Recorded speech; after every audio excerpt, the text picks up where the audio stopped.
Bom dia, igreja. Mais uma vez, queremos agradecer a Deus por esse tempo que Ele permite que a gente volte para concluir esse assunto de ajudando pessoas que enfrentam problemas com depressão. Estamos aí na fase final do estudo e realmente queremos agradecer porque foi uma semana bem desafiadora e graças a Deus estamos melhores na fase final aí da recuperação da Covid.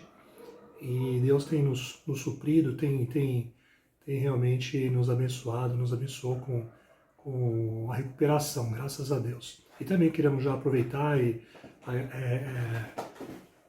agradecer por tantas manifestações carinhosas, pelas pessoas que nos desejaram, nos oraram ao nosso favor, intercederam ao nosso favor. Muito, muito obrigado realmente por todo o carinho que a gente pode perceber. Faz toda a diferença quando a igreja realmente está unida. Muito bem, e é realmente um privilégio muito grande a gente poder concluir o assunto aqui. Quando a gente passa por dificuldades grandes, a gente fica mais feliz ainda de poder recuperar.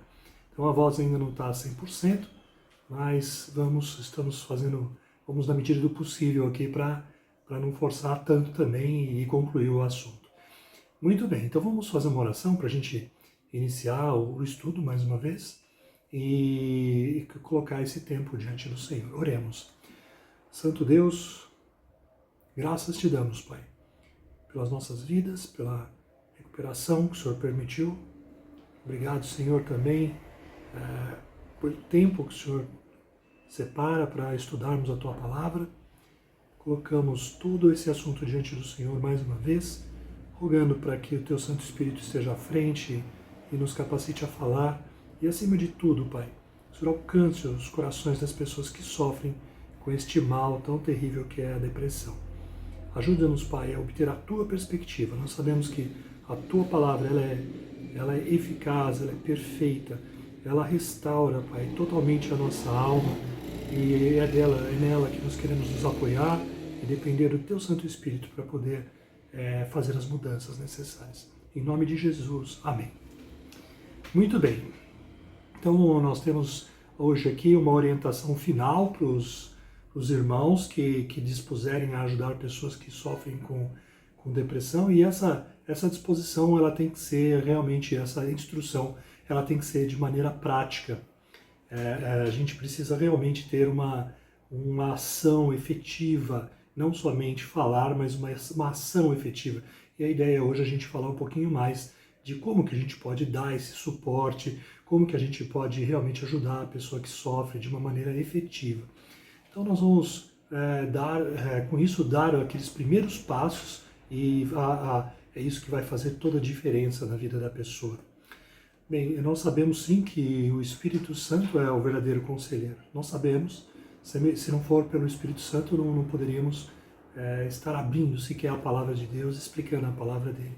Nós sabemos disso, mas Deus usa a igreja dentro dessas circunstâncias para poder ajudar as pessoas. E nós ajudaremos os irmãos deprimidos ao demonstrarmos de fato amor uns pelos outros. Dessa maneira que a gente vai ajudar as pessoas. Então não somente falando, mas agindo. Essa é a ideia que a gente vai percorrer um pouquinho aqui. Nós vamos usar sim as orientações da Palavra de Deus. Nós vamos depender do Espírito Santo, com certeza, mas nós vamos agir também.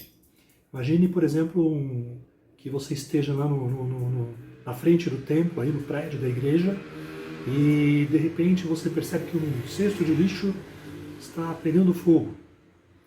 Você tem duas opções: começar a orar para que Deus mande um bombeiro imediatamente para resolver aquele problema, ou então você, orando mesmo, você vai lá, pega um balde de água e joga no cesto de lixo. Ou seja, ao mesmo tempo que você está orando, está confiando em Deus, você também pode agir. Essa é a ideia, que a gente haja na vida das pessoas. Nós não somos os responsáveis por isso, nós não somos nem os pastores, nem os especialistas, talvez nem a pessoa mais bem preparada para fazer esse trabalho, mas nós podemos e estamos capacitados pelo Espírito Santo para fazer alguma coisa, para amar as pessoas, demonstrar amor. Então é nesse sentido que a gente quer andar. Nós sabemos que a palavra de Deus é eficaz, mas o nosso coração, os nossos corações, eles são enganosos e corruptos. Como diz a palavra de Deus em Jeremias capítulo 17, versos 9 e 10, que está projetado aí para você, enganoso é o coração, mais do que todas as coisas, e desesperadamente corrupto. Quem o conhecerá? Eu, o Senhor, esquadrinho o coração, eu provo os pensamentos, e isto para dar a cada um segundo o seu proceder, segundo o fruto das suas ações. Então vocês percebam que todos nós sequer conhecemos direito o nosso coração. E é Deus quem o esquadrinha. E às vezes a gente está cometendo enganos, a gente está em caminhos de erro, que a gente precisa se submeter à vontade da palavra de Deus para que Ele possa agir nas nossas vidas. E Deus esquadrinha de fato o nosso coração, como está dito nesse versículo. Agora, como? De que maneira que Deus esquadrinha o coração e prova os nossos pensamentos? Como diz aí, ainda mais abaixo, Salmo 139, versículos 23 e 24, sonda-me, ó Deus, e conhece o meu coração. Deus sonda o nosso coração. E Ele conhece o nosso coração. Ele exalta aquilo que está dentro do nosso coração, nos mostra de alguma maneira para que a gente faça a mudança. E prova-me e conhece os meus pensamentos. Vê se há em mim algum caminho mau e guia-me pelos caminhos eternos. Então nós precisamos realmente depender de que Deus esquadrinhe o nosso coração, para que nos prove, nos sonde, para que traga à tona aquilo que eventualmente está errado no nosso proceder. Então a gente precisa se submeter à palavra e precisa ajudar as pessoas também a se submeterem para poder entender como isso vai funcionar nas nossas vidas. Ainda mais, Hebreus capítulo 4, versículos 12 e 13, dizendo: porque a palavra de Deus é viva e eficaz, é mais cortante do que qualquer espada de 2 gumes e penetra até o ponto de dividir a alma e o espírito, juntas e medulas, é apta para discernir os pensamentos e propósitos do coração. E não há criatura que não seja manifesta na sua presença. Pelo contrário, todas as coisas estão descobertas e patentes aos olhos daqueles a quem temos de prestar contas. Então percebam que a palavra, ela é eficaz, ela penetra o nosso interior e ela realmente tem o propósito de discernir os pensamentos e os propósitos do nosso coração. Então percebam que são versículos que mostram para a gente que nós precisamos depender da vontade de Deus e da orientação de Deus para as nossas vidas. É através disso que nós vamos obter um estilo bíblico, uma maneira bíblica de pensar. Então resta-nos modificar a nossa maneira de pensar, a nossa nova vida em Cristo. Então eu trouxe mais um versículo que está projetado aí para vocês, que está em Romanos, capítulo 12, versículos 1 e 2, que também mostra como que nós devemos mudar a maneira de pensar. Então esses versículos bem conhecidos, eles estão ditos aí: rogo-vos, pois, irmãos, pelas misericórdias de Deus, que apresenteis o vosso corpo. Percebam a ação, apresenteis o vosso corpo. É algo que nós devemos fazer de forma ativa. Nós devemos fazer não só uma mudança de mente, mas devemos apresentar o nosso corpo por sacrifício vivo, santo e agradável a Deus. Não é fazer só aquilo que está no nosso sentimento, no nosso desejo. Nós devemos apresentar a nossa vida, o nosso corpo, como sacrifício vivo que a Deus, que é o vosso culto racional. É uma atitude madura que Deus espera do cristão.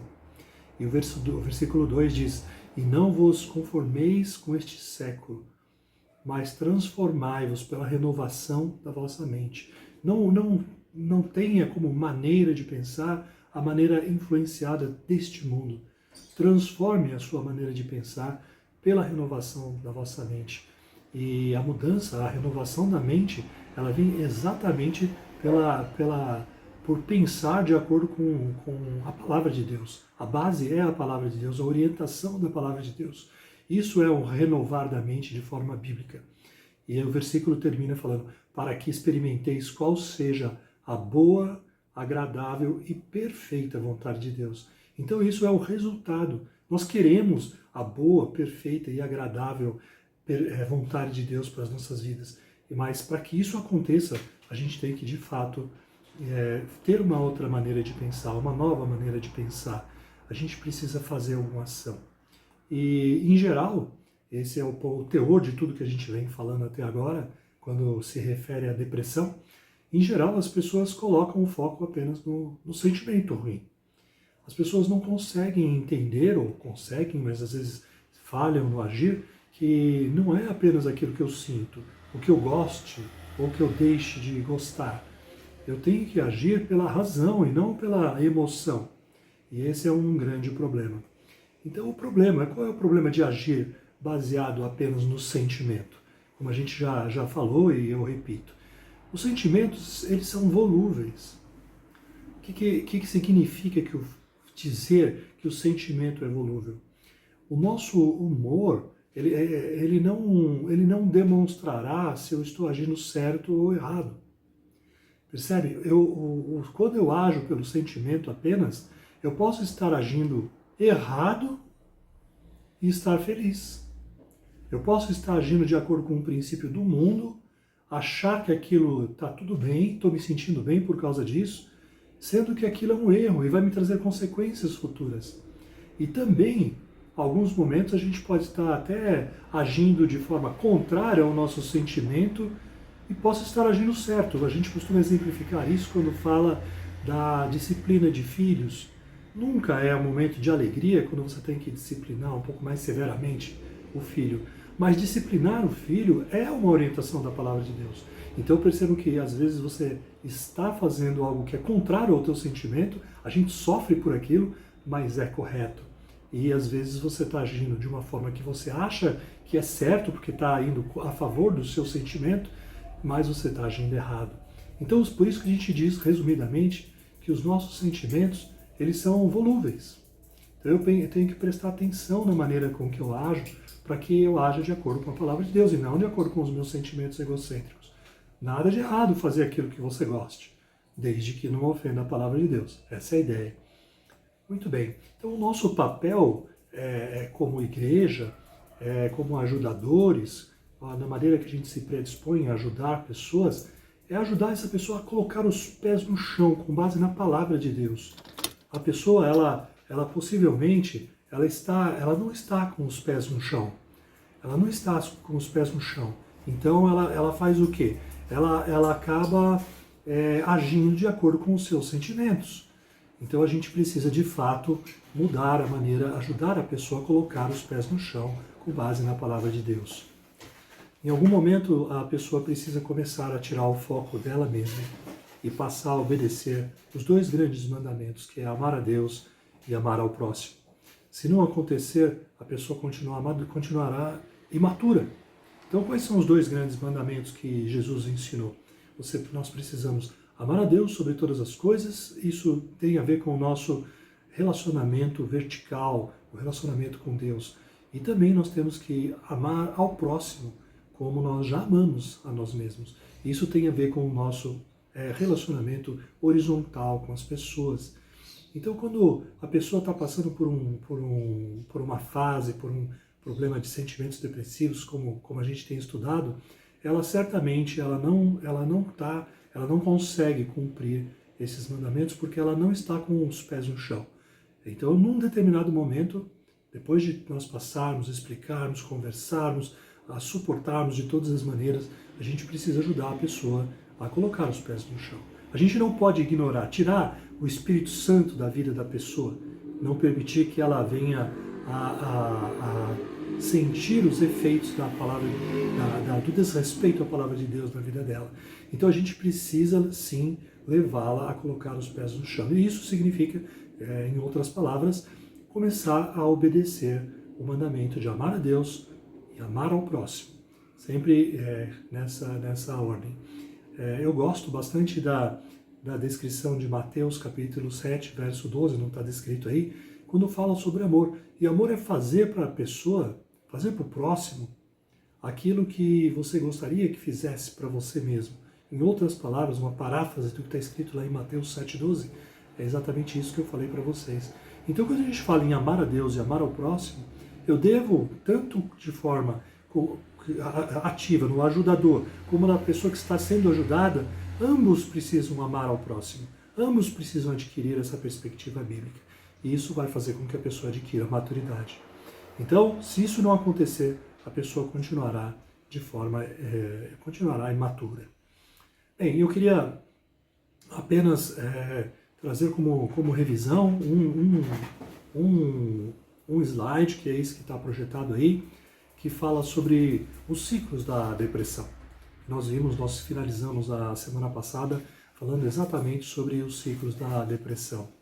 E lembrando apenas que é um diagrama, isso é uma coisa feita pelo homem, não é uma coisa que está especificamente na Bíblia, mas ele faz bastante sentido pelo que a gente já pôde observar. E ele mostra realmente que aquele sentimento ruim, ele não apareceu do nada na vida da pessoa. Aquilo foi um processo, foi uma sequência de acontecimentos que a pessoa acabou desenvolvendo e acabou caindo com relação ao sentimento ruim. Então ele começa com sentimentos, com pensamentos e sentimentos tristes por diversas causas. Isso leva a pessoa ao desejo, à falta de desejo de cumprir as suas responsabilidades. E isso aliado, ele é combinado, ele cria uma irresponsabilidade. Eu efetivamente deixo de cumprir as minhas responsabilidades e isso me traz mais tristeza e mais falta de energia. O número 5 fala: o coração e o corpo aprisionados pela depressão. O fundo do poço é quando a pessoa ela não sai daquela situação e acaba entrando num processo de depressão propriamente dito. Então percebam que a ação que nós estamos falando, essa ajudar as pessoas a colocar o pé no chão, está exatamente no primeiro passo, o ponto número 1 da evolução, do processo da reversão do sentimento ruim. Então eu até pintei aí, coloquei numa cor vermelho que fala: pela fé, decidir cumprir as responsabilidades, independente de como se sente. E pela fé, cumprir as responsabilidades é exatamente amar ao próximo, amar a Deus, você se colocar cumprindo as suas responsabilidades do dia a dia, começar a fazer aquilo que foi deixado de fazer. Não é fácil? Pode parecer, para quem está com seus sentimentos em ordem, parece fácil, mas para quem está passando por um sentimento tão deprimido, tão ruim, não é fácil. E não é o nosso papel minimizar o sentimento, ao contrário, a gente tem o papel de ajudar a pessoa a voltar a cumprir as suas responsabilidades. Isso vai ficar, eu vou explanar um pouquinho mais já, na hora que a gente chegar no ponto específico da lição. Mas acho que o ponto principal que eu quero destacar, para reverter a situação, é começar a ajudar a pessoa na fase prática, tem que ser algo prático. Então não é somente ficar repetindo versículos para a pessoa, e sim ajudar a pessoa no dia a dia. Vai ficar mais claro isso daqui a pouco.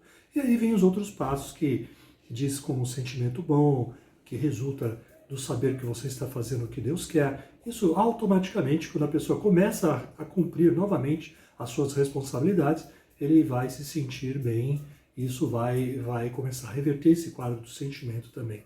E aí o processo termina. Muito bem, então vamos ainda continuar, já numa parte nova, que a gente não tinha ainda passado na semana passada. Então tá aí, ajudando as pessoas que enfrentam depressão. Continue, encoraje-o a pensar como Cristo e a serem fortalecidos por Cristo. Então, aí nós queremos destacar, aí como está destacado já, Filipenses capítulo 4, verso 8. Finalmente, irmãos, tudo que é verdadeiro, tudo que é respeitável, tudo que é justo, tudo que é puro, tudo que é amável, tudo que é de boa fama, se alguma virtude há e se algum louvor existe, seja isso o que ocupe o vosso pensamento.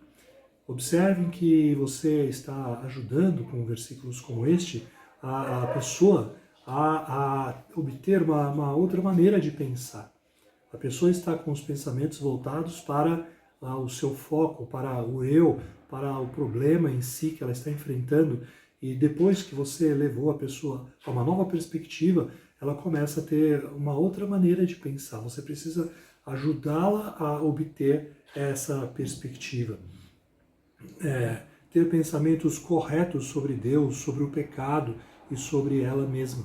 Ela precisa mudar a maneira de pensar sobre aquilo, como já foi falado anteriormente. Então esse versículo ele vai dar para a gente bastante base para poder levar a pessoa a pensar como Cristo e ser fortalecidos por Cristo. Ainda mais, o próximo ponto, encorajo a ter coração e vida agradecidos. A pessoa não tem mais essa perspectiva de ser grata por tudo, agradecer por todas as coisas. E no final dessa passagem, a passagem de Efésios 5, 18 a 21, ele fala aí até o versículo 20, dando sempre graças por tudo ao nosso Deus e Pai, em nome do nosso Senhor Jesus Cristo, sujeitando-os uns aos outros no temor de Cristo.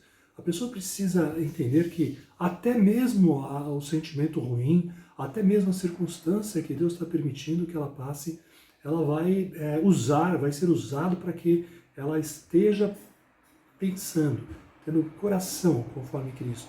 E a gente precisa entender realmente que as circunstâncias ruins nos desenvolvem, nos levam a sermos mais parecidos com Cristo, como nós vamos ver alguns versículos aí para frente. Então nós vamos, de fato, ter coração e vida agradecidos por Deus, na medida que a gente realmente desenvolver essa maneira de pensar. Ainda mais um ponto, incentive-a a cumprir as tarefas, mesmo que seja difícil. Aqui é um ponto crucial no estudo que a gente precisa parar e explicar um pouquinho com detalhes. Filipenses 4:9 aí, que é dois versículos que foram dados como base, o que também aprendeste e recebeste e ouviste e viste em mim, isso praticai, e o Deus da paz será convosco. E ainda Lucas 9:23, dizia a todos, se alguém quer vir após mim, a si mesmo se negue, dia a dia tome a sua cruz e siga-me. Então eu preciso assumir efetivamente as minhas responsabilidades, eu preciso ajudar a pessoa a cumprir as suas responsabilidades. Agora, por que isso é tão prático? Porque as pessoas deprimidas, elas geralmente pararam de fazer as diversas coisas básicas que ela deveria fazer no dia a dia.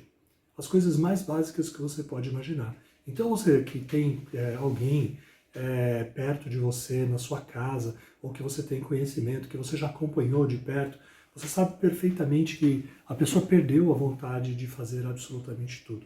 Então uma ajuda que você deve fazer, depois de todo o entendimento bíblico, o entendimento que ela tem que pensar como Cristo, ela tem que ser grata, é ajudar a pessoa a dar o primeiro passo. E isso é extremamente efetivo e simples de se fazer, mas para nós, para a pessoa que está passando, não é tão simples. Então, coisas do tipo, por exemplo, atividades normais que a pessoa deixou de fazer. No dia a dia, por exemplo, atividades como o sono adequado. Quando eu falo sono, nem de mais e nem de menos.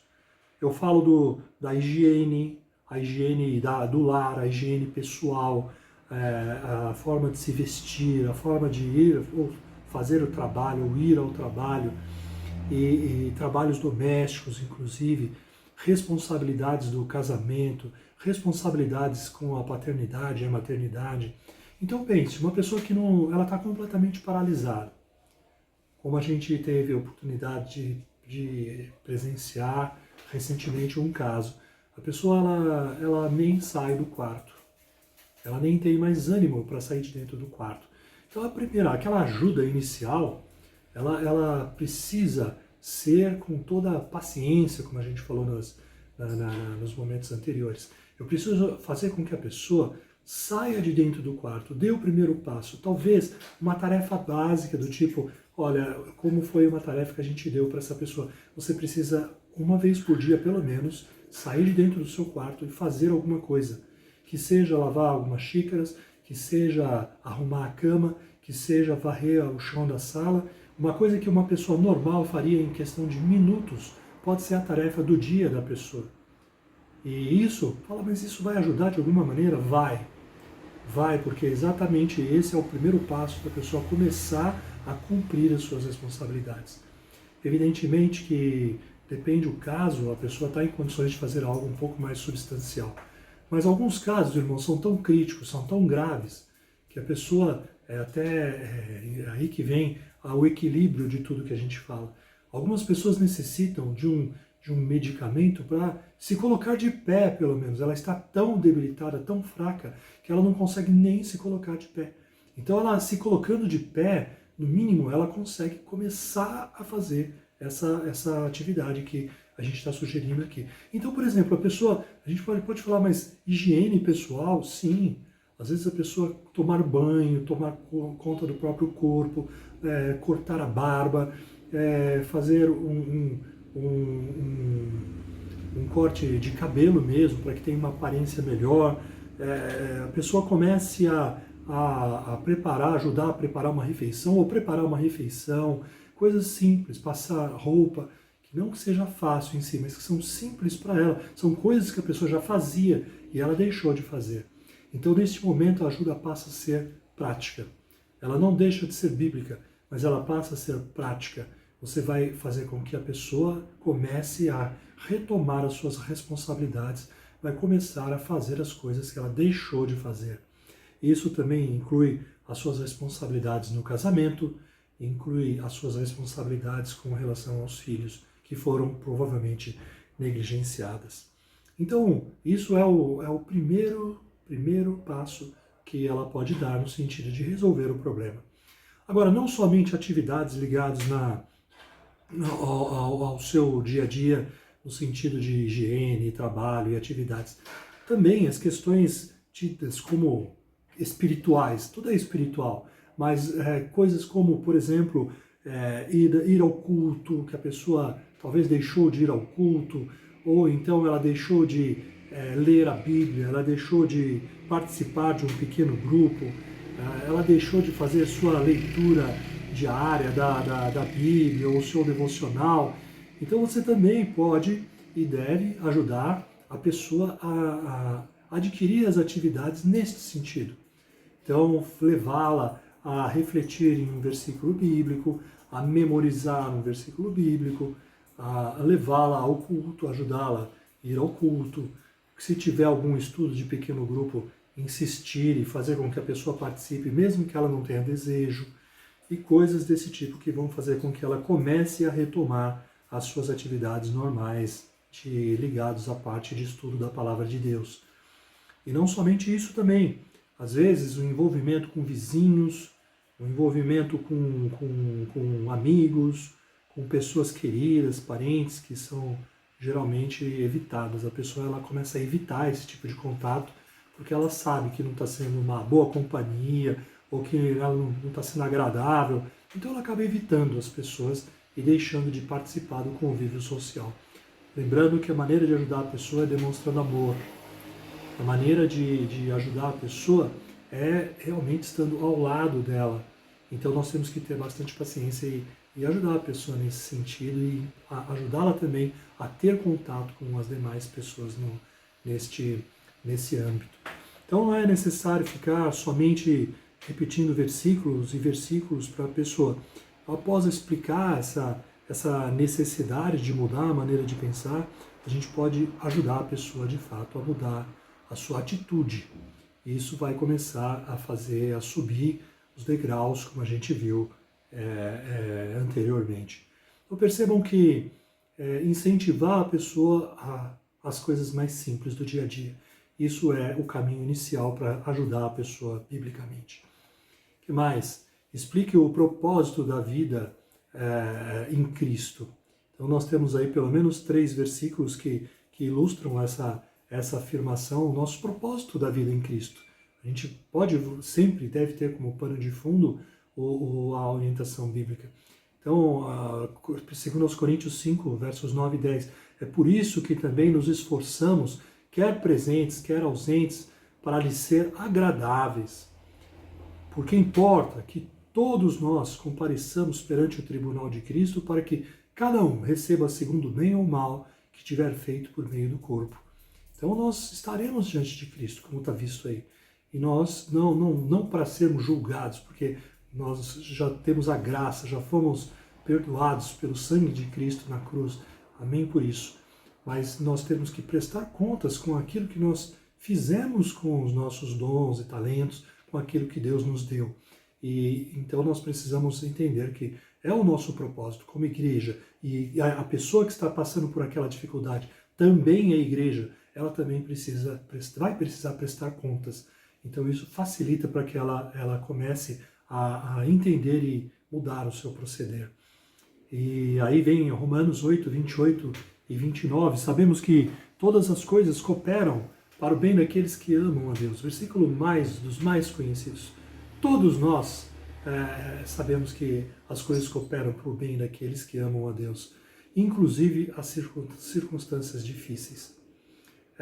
O versículo 29, ele fala, portanto, aos que de antemão conheceu, também os predestinou para serem conformes à imagem de seu Filho, a fim de que ele seja o primogênito entre muitos irmãos.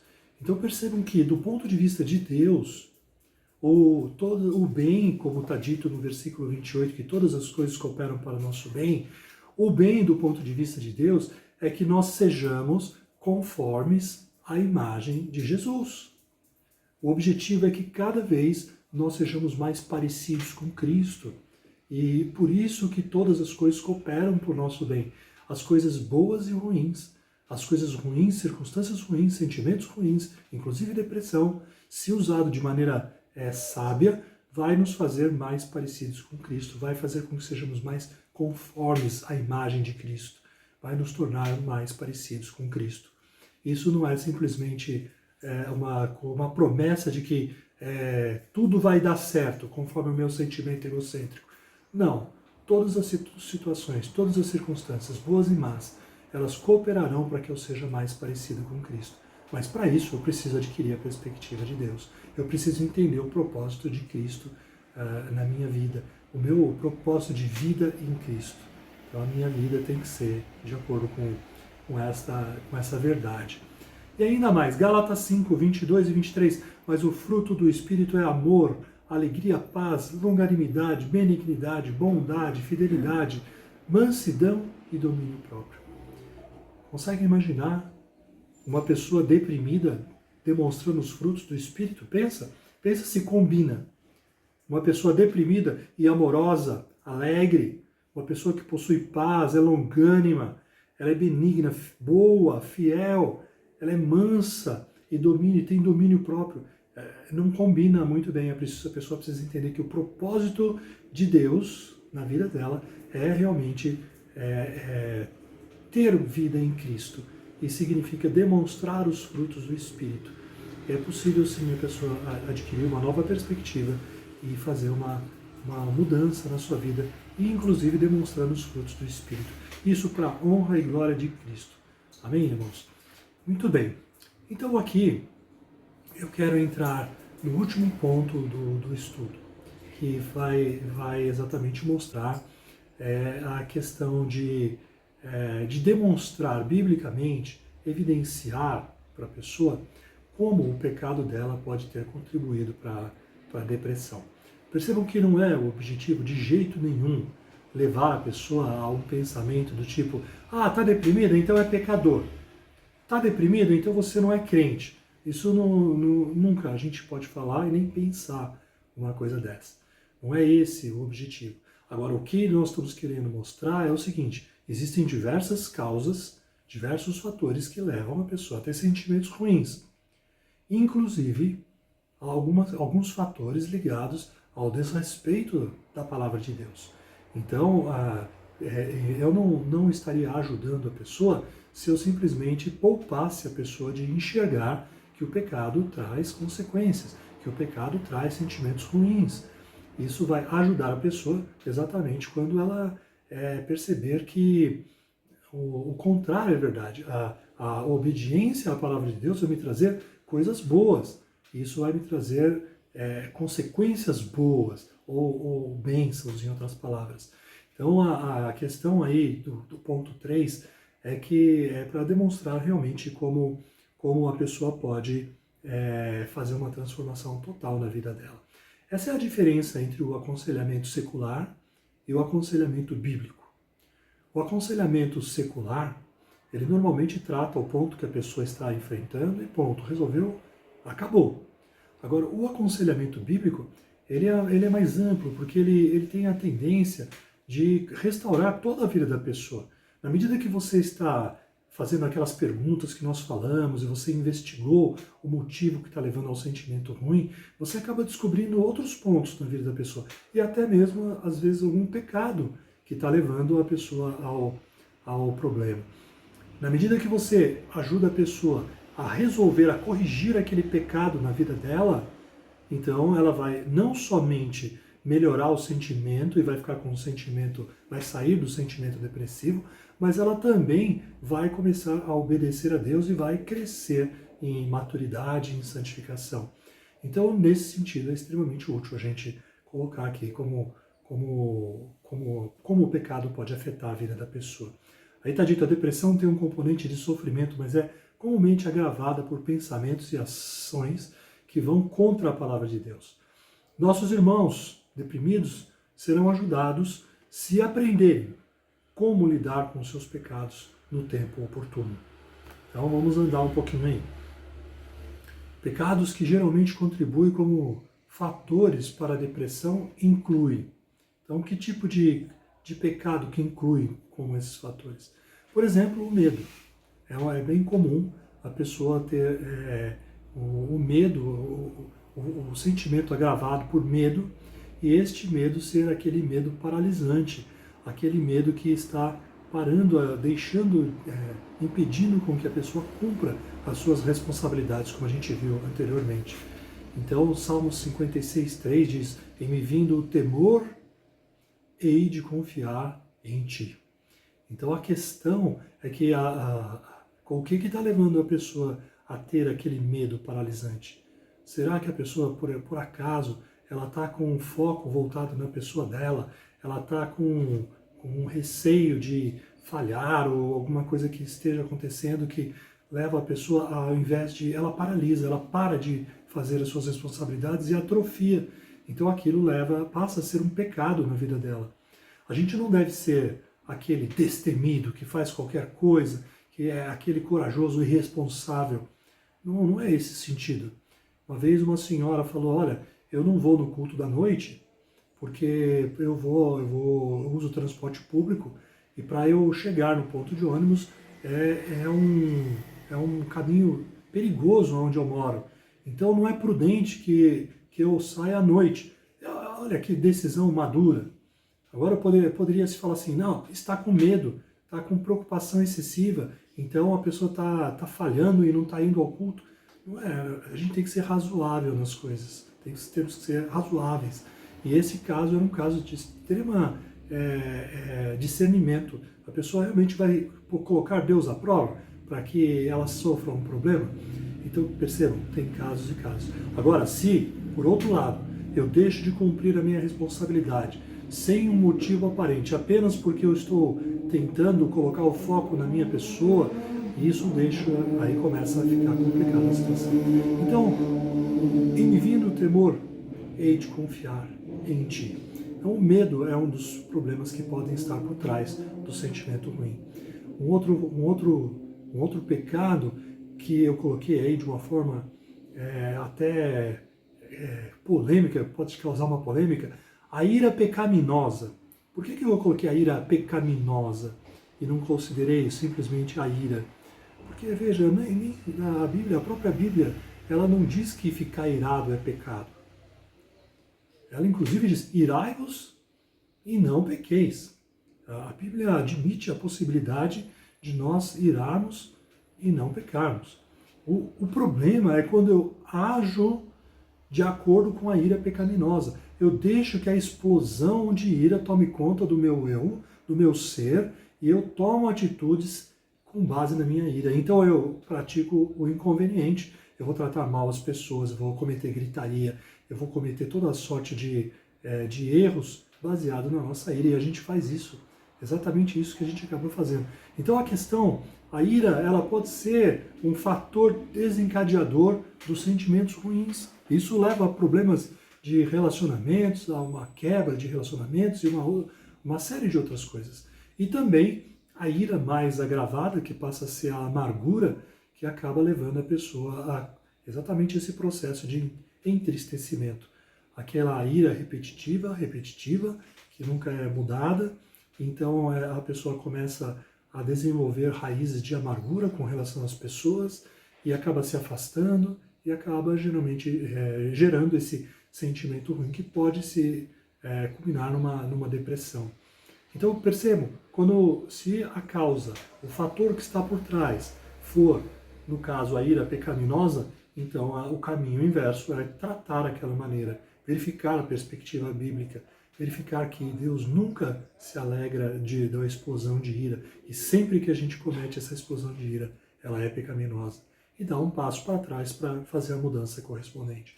Então, pelo menos 2 problemas que podem ser desencadeadores: o medo, a ira, e mais um, a preocupação excessiva que domina os pensamentos, que a gente já falou um pouquinho quando falou do exemplo da pessoa, mas a preocupação, ela realmente acaba influenciando bastante a questão dos sentimentos ruins. Mateus 6, 33 e 34 diz: buscai, pois, em primeiro lugar o seu reino e a sua justiça, e todas essas coisas vos serão acrescentadas. Portanto, não vos inquieteis com o dia de amanhã, pois o amanhã trará os seus cuidados. Basta ao dia o seu próprio mal. Então a questão da preocupação excessiva que domina os nossos pensamentos. A pessoa para de viver o dia de hoje e ela passa a viver o dia de amanhã. Ela nunca vive o presente, ela sempre vive o futuro. Ela começa a se preocupar com algo que ainda não aconteceu, que talvez nem vai acontecer. Mas ela permite que esse tipo de pensamento domine a sua vida e ela tem o seu dia a dia presente paralisado. Ela tem um sentimento péssimo, um sentimento ruim, e exatamente por causa pode ser um motivo a preocupação excessiva. A gente costuma dizer que é como você querer pagar o pedágio antes de chegar no pedágio. Você nem chegou no pedágio ainda, mas já quer pagar o pedágio. Então não tem necessidade ainda. Como traduzindo numa linguagem bíblica, o versículo 34 diz aí: não vos inquieteis com o dia de amanhã, pois o amanhã trará os seus cuidados. Basta ao dia o seu próprio mal. E quando a gente pratica isso, faz isso, a gente vai perceber que as coisas mudam. A gente não que se torne irresponsável. Irresponsável é o contrário. A gente se torna, desenvolve a nossa paciência, desenvolve a nossa confiança em Deus, desenvolve o nosso aguardar, o nosso depender de Cristo, coloca os pensamentos, como a gente viu lá, Filipenses 4:8, nas coisas realmente puras, santas, naquelas que são verdadeiras, e não naquelas que a gente imagina. Então, um outro problema que pode realmente causar, ser desencadeador de sentimentos ruins, é a questão da preocupação excessiva. Então, a gente levaria a pessoa nesse sentido a refletir biblicamente também. E nós falamos também já falamos na semana passada, a possibilidade de luto. Quando o luto por uma perda pode vir a dominar a vida da pessoa, no sentido de a pessoa para de viver e começa a ficar um tempo excessivamente grande, maior do que o normal, com base no luto apenas. Eu ontem estava vendo um programa aí na televisão, por coincidência, e vocês já devem ter visto, provavelmente também, o caso da avó Rosalina, uma senhora do interior de São Paulo, provavelmente, que perdeu várias pessoas da família dela num curto espaço de tempo. E segundo a narrativa que foi feita, ela entrou num processo de depressão. E olhem só, ela já é uma senhora com bastante idade, e ela está saindo desse processo, parece até que já saiu, na medida que uma neta se aproximou dela e começou a dar o amor para ela, começou a dar suporte para ela, e juntas elas começaram a desenvolver uma série de vídeos, não importa exatamente o que elas fizeram. Mas o fato é que exatamente a proximidade, 2 pontos que eu quero ilustrar. O luto levou à depressão, ela não estava sabendo lidar com aquela situação, e sozinha ela entrou num processo de sentimentos depressivos, e depois com a ajuda de uma pessoa, que é exatamente o que a gente está tentando colocar. A importância de nós nos colocarmos de maneira como ajudadores na vida de uma pessoa. A ajuda dessa neta que se colocou ao lado dela e está dando todo o amor e todo o suporte para ela, ela está hoje já tem uma vida totalmente modificada. Então é um exemplo, se você colocar aí na internet vó Rosalina, você já vai saber do que eu estou falando, mas é apenas uma ilustração prática do que a gente tem falado até agora. Então o luto, ele pode ser realmente um fator desencadeador. O luto em si não é pecado, mas paralisar a vida e deixar de cumprir as suas responsabilidades em função disso também passa a ser algo problemático nas nossas vidas. Então a gente precisa corrigir isso também. Então, irmãos, isso também colocado aí como um último ponto, quando a pessoa ela parece não superar algum evento do passado. Então, quando ela não supera um evento do passado, ela pode começar a ter problemas no futuro. E o que significa um evento do passado? Às vezes um abuso, que é uma coisa extremamente grave, uma situação de estresse que a pessoa teve quando criança, ou mesmo um trauma por um acidente que aconteceu. Então a pessoa acaba ficando paralisada naquele evento do passado, realmente ela não consegue andar em relação àquilo. Então você precisa dar passos para ajudar a pessoa a se desvincular daquilo do passado e vir para o tempo presente. E ainda, aí sim agora, o último ponto, quando a pessoa chega à conclusão que não atingirão os seus objetivos de vida. Os jovens, principalmente os jovens, a gente se coloca quando jovem, como o salvador do mundo, o resolvedor de todos os problemas. E às vezes a gente cria ilusões na cabeça da gente que, com o passar do tempo, a gente percebe que não aconteceu exatamente como a gente gostaria que acontecesse. E nós talvez não conseguimos atingir e nem conseguiremos alguns objetivos que a gente colocou na vida. Isso faz com que a pessoa possa entrar num processo de sentimentos ruins, talvez um sentimento de fracasso ou alguma coisa. 1 Coríntios 1,31 fala: aquele que se gloria, glorie-se no Senhor apenas. Então a gente tem que ter a humildade de saber até onde a gente pode chegar e até onde a gente não pode chegar. E depender realmente das coisas de Deus. Então, como conclusão, e já encerrando esse tempo que nós tivemos, exatamente isso que a gente queria passar, que nós podemos, pela graça de Deus, sim, pela capacitação do Espírito Santo, nós podemos, eu posso, você pode, nós podemos ajudar uma pessoa que enfrenta a depressão. Está ao nosso alcance. A questão é a demonstração de amor na vida da pessoa. E você pode falar, mas eu não estou preparado, eu não conheço todos esses versículos. Não é necessário você conhecer todos os versículos, mas o mais importante de tudo, é você ter a disposição de se sentar e estar ao lado da pessoa, e o Espírito Santo vai realmente ajudar você na medida que você se colocar diante dele. Então nós podemos, pela graça de Deus, ajudar uma pessoa. E se o que está por trás do sentimento ruim for algo espiritual ou circunstancial, como nós vimos, a Bíblia ela oferece elementos para que nós possamos superar ou ajudar outros a superarem a depressão biblicamente. Então, sem dúvida nenhuma, é algo desafiador para nós e para a pessoa, mas isso é o que Deus espera de nós, como igreja. Nós ajudarmos as pessoas, demonstrarmos amor.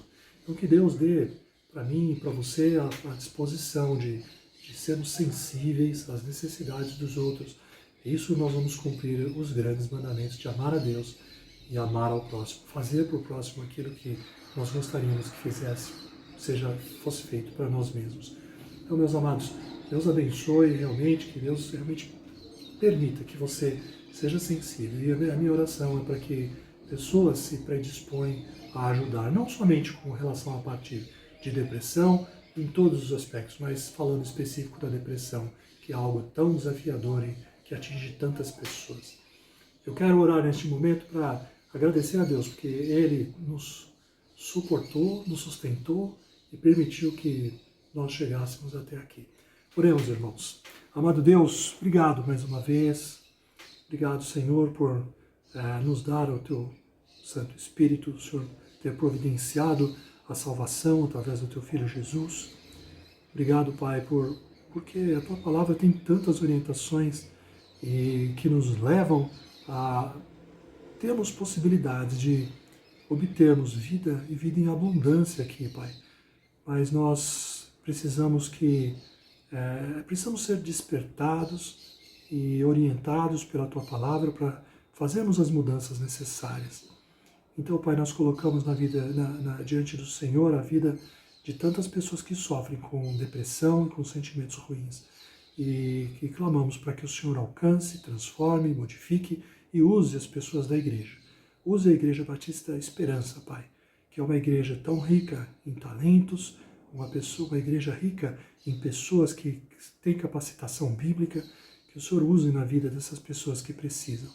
E que juntos, Pai, nós possamos honrar e glorificar o nome de Jesus, que seja o único a ser honrado e glorificado. Pois é em nome dele que nós oramos e agradecemos. Amém. Um bom dia para vocês, um bom culto, até o culto daqui a pouco, e que Deus abençoe realmente. Então,